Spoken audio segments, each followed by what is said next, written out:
welcome back our YouTube channel Bend Education. Today's topic is how to gain maximum marks in chemistry. So let's be start.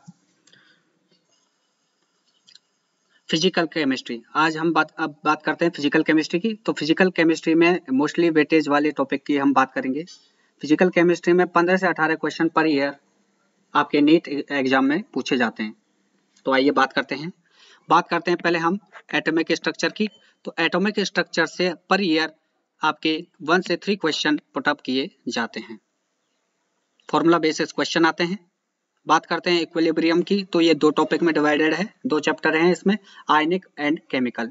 तो बात करते हैं chemical chapter से। तो chemical chapter से direct formula basis question आ जाते हैं और आयनिक जो चैप्टर है उससे पीएच या बफर से क्वेश्चन डायरेक्ट पुटअप किया जाता है। तो पर ईयर 2 से 3 क्वेश्चन इससे आते हैं, कई बार 4 क्वेश्चन भी पूछ लिए जाते हैं इक्विलिब्रियम से। अब बात करते हैं हम सॉल्यूशन की। तो सॉल्यूशन से आपके पर ईयर 3 से 4 क्वेश्चन आते हैं। वो भी कैसे आते हैं? फॉर्मूला बेसिस आते हैं। डायरेक्ट मोलरता, मोललता, मोलरिटी, नॉर्मेलिटी, इनसे क्वेश्चन पूछ लिए जाते हैं। अब बात करते हैं थर्मोडायनेमिक्स की। तो थर्मोडायनेमिक्स से आपके 2 से 3 क्वेश्चन पूछ लिए जाते हैं। वो भी फॉर्मूला बेसिस ही, नेसेंट इक्वेशन से डायरेक्ट क्वेश्चन पुटअप किया जाता है। हर साल आता है, नेसेंट इक्वेशन से एक क्वेश्चन आता है। बात करते हैं एटॉमिक स्ट्रक्चर की। तो एटॉमिक स्ट्रक्चर से आपके 2 से 3 क्वेश्चन आते हैं डायरेक्ट फॉर्मूला बेसिस। और मैं आपको बोल रहा हूँ फॉर्मूला बेसिस आते हैं तो आपको फॉर्मूला याद करने की जरूरत है, और उसके लिए आप एनसीईआरटी को फॉलो करेंगे। एनसीईआरटी में आप सारे एग्जाम्पल और क्वेश्चन को लगा लें एनसीईआरटी से। देन हम बात करते हैं केमिकल काइनेटिक्स की। तो केमिकल काइनेटिक्स से आपके कई बार एक क्वेश्चन पूछ लिया जाता है, कई बार 3 क्वेश्चन भी पूछ लिए जाते हैं। वो डिपेंड करता है एग्जामिनर का पॉइंट ऑफ व्यू कि वो किस तरह से किस टाइप का क्वेश्चन पूछता है। कई बार इक्विलिब्रियम का कॉमन क्वेश्चन पूछ लिया जाता है, आयनिक से भी और केमिकल का, दोनों कंबाइंड करके पूछ लिया जाता है।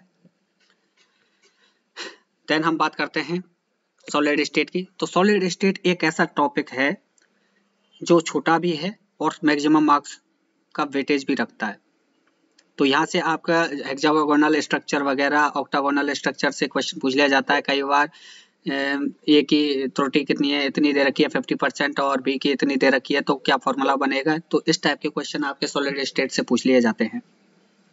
देन बात करते हैं मेटल एनर्जी की। तो मेटल एनर्जी से आपके कई बार एक क्वेश्चन आ जाता है, कई बार 2 क्वेश्चन आ जाते हैं, डायरेक्ट पुटअप किए जाते हैं। आपके एक रिएक्शन दे दी जाती है या टाइप्स ऑफ आयरन से क्वेश्चन पुटअप कर लिया जाता है।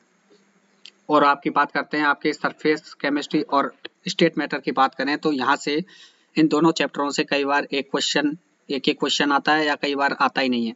तो आप इनको लास्ट में रखें जब तक आपका हाईएस्ट वेटेज वाला पोर्शन कंप्लीट ना हो जाए, या फिर आप अभी कर सकते हैं इसकी तैयारी या आप छोड़ सकते हैं, यह आपके ऊपर डिपेंड करता है। देन हम बात करते हैं इनऑर्गेनिक केमिस्ट्री की। तो इनऑर्गेनिक केमिस्ट्री में पीरियोडिक टेबल जो है ये एक बीम का कार्य करता है, एक बेस प्रोवाइड कराता है इनऑर्गेनिक केमिस्ट्री का। इस पीरियोडिक टेबल का यूज होता है इन सारे टॉपिक्स में। तो अगर आपका पीरियोडिक टेबल अच्छा हो जाएगा तो बाकी टॉपिक भी अच्छे हो जाएंगे। तो 1 से 3 क्वेश्चन आते हैं पीरियोडिक टेबल से। बात करते हैं केमिकल बॉन्डिंग। केमिकल बॉन्डिंग एक ऐसा चैप्टर है जो इनऑर्गेनिक केमिस्ट्री में मैक्सिमम वेटेज रखता है। कितने क्वेश्चन आते हैं? 3 से 5 क्वेश्चन आते हैं, कई बार 6 भी आ जाते हैं, मोस्टली 3 से 5 तक ही आते हैं।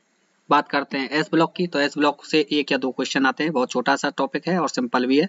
रिएक्शन बेसिस क्वेश्चन यहाँ से पुटअप किए जाते हैं। बात करते हैं पी ब्लॉक की। तो पी ब्लॉक से आपको डर लगता होगा, बहुत सारे बच्चे बोलते हैं सर इसमें बहुत दिक्कतें आती है, हमें याद नहीं होता, बहुत थ्योरी पोर्शन है और रिएक्शन भी बहुत है। तो आपको मैं बता दूं कि एक क्वेश्चन पर ईयर पूछा जाता है आपके रिएक्शन से। जल अपघटन प्रक्रिया की रिएक्शन कौन सी है, इस टाइप से क्वेश्चन पूछ लिए जाते हैं। और कई बार एक तो क्वेश्चन आपका आएगा रिएक्शन से और दूसरा क्वेश्चन आएगा आपका स्ट्रक्चर बेसिस। कई बार सल्फर के कंपोनेंट की स्ट्रक्चर पूछ ली जाती है, डाइसल्फेट वगैरह वो दे रखे हैं स्ट्रक्चर, वहां से क्वेश्चन पुटअप किया जाता है। उसकी आप फिक्र ना करें, जहाँ से क्वेश्चन पूछे जाएंगे वो टॉपिक आपको कवर करवा दिया जाएगा। देन हम बात करते हैं डी एंड एफ ब्लॉक की। तो ये एक छोटा सा टॉपिक है और 2 से 3 क्वेश्चन आते हैं इससे पर ईयर, तो आप इसको अच्छे तरह से कवर कर लें। और बात करते हैं कोऑर्डिनेशन कंपाउंड।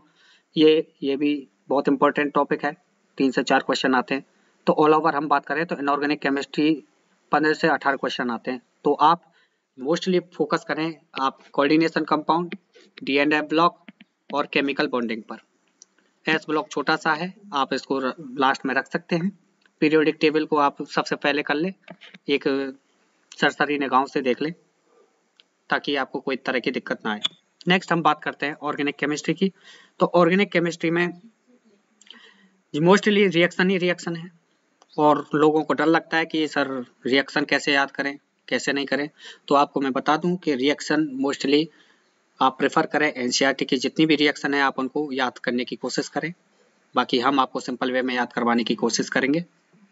बात करते हैं आइसोमेरिज्म से। आइसोमेरिज्म से, ऑप्टिकल आइसोमेरिज्म से पर ईयर एक क्वेश्चन पूछा जाता है, एक या दो क्वेश्चन पूछ लिए जाते हैं। नोमेनक्लेचर से कई बार पूछा जाता है, कई बार नहीं पूछा जाता, तो आप उस पर ज़्यादा ध्यान दें या ना दें वो आपकी इच्छा है। बाकी तो आइसोमेरिज्म से क्वेश्चन आता है हर साल, 2 या 1 क्वेश्चन पक्का आएगा। बाकी बात करते हैं हाइड्रोजन एंड इट्स कंपाउंड से, एक या दो क्वेश्चन आते हैं।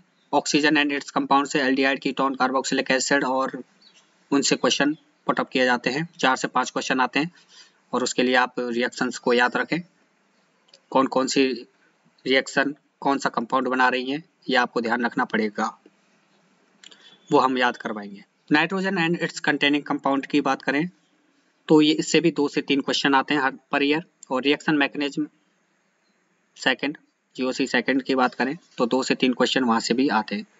अब बात करते हैं बायोमोलिक्यूल की। तो बायोमोलिक्यूल एक ऐसा चैप्टर है जो बायोलॉजी में भी इंक्लूड है और आपका केमिस्ट्री में भी इंक्लूड है। तो आप यहाँ पढ़े या फिर बायोलॉजी में पढ़े, बात एक ही है।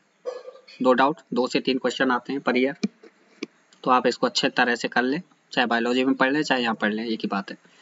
अब हम यहाँ पे इन 3 टॉपिक्स की बात करते हैं। तो 3 topics, chemistry in everyday life and polymer and environmental chemistry, इनकी बात करें तो 3 से 4 क्वेश्चन पर ईयर यहाँ से आते हैं, या 2 से 3 तो पक्के आते ही आते हैं। छोटे छोटे टॉपिक हैं। बात करें तो यहाँ केमिस्ट्री इन एवरीडे लाइफ से डायरेक्ट एग्जाम्पल बेसिस क्वेश्चन पूछ लिया जाता है, और पॉलीमर से जैसे कि डेक्रोन की स्ट्रक्चर बेसिस ज़्यादा पूछे जाते हैं पॉलीमर से, और एग्जाम्पल वगैरह बेसिस पूछे जाते हैं। Synthesis polymer, non synthesis polymer, रबड़ की स्ट्रक्चर किस तरह से है, ये सारे आप एग्जाम्पल और स्ट्रक्चर आप एनसीईआरटी से प्रेफर करें, पर ईयर आता है क्वेश्चन। तो यहाँ से ऑर्गेनिक केमिस्ट्री का वेटेज कितना है, 12 से 18।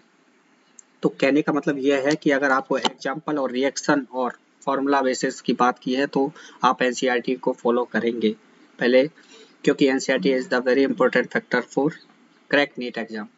तो आप एनसीईआरटी को फॉलो करें, क्वेश्चन करें और प्रैक्टिस करें, और एग्जाम में जाते वक्त या एग्जाम से 2-3 दिन पहले आप एक बार जो जेईई मेन के क्वेश्चंस हैं आप उनको लगा लें, क्योंकि कई बार 4 से 5 क्वेश्चन डायरेक्ट जेईई मेन के क्वेश्चन पूछे जाते हैं।